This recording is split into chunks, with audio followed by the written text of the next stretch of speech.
ilikuwa dictation. Most of the teachers who are there were there. Na walikataa. It was threats. It was intimidation. There is no contract you can sign with intimidation. Hiyo era iliisha. Hiyo era iliisha siku ya Moi. Hiyo iliisha. Sasa ni watu wanaketi wanasikizana. Na ukikosa kusikizana, tutasikizana hapa kwa street. Why don't you call the leaders? Sisi ndio tuliita strike. Why don't you call us? Utuambie, keti na sisi tuongee. We talked in Baringo. The teachers were employed. We talked in Kericho. Teachers were employed. In Kiambu, we talked in 2021. Teachers were employed. Tuliongea na Nyeri waka employ.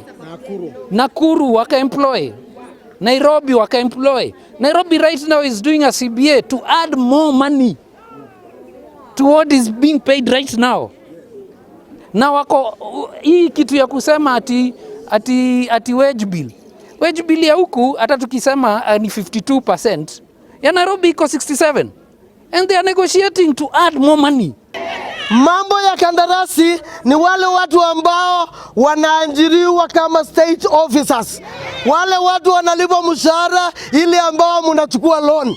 Wale ambao mshahara yao ni kubwa. Uwezi pea mtu kandarasi ya 17,000, ya 10,000. Hiyo haiwezekani. Hata sheria za Kenya saa hizi wale wanafanya kazi kwetu wanastahili kupata pesa zaidi ya hiyo. Kwa hivyo tunaomba tuende pale chini tuwapee mwelekeo, tujipange sawa sawa. Monday lazima kanuke. Monday lazima kieleweke. Monday lazima kieleweke. Ni sawa?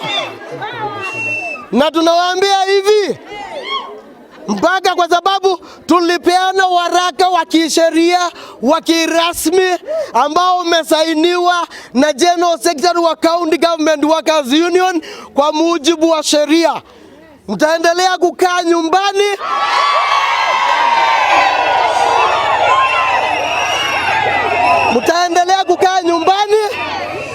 Mtaendelea kukaa nyumbani mpaka wakati tutapata barua zenu za PN.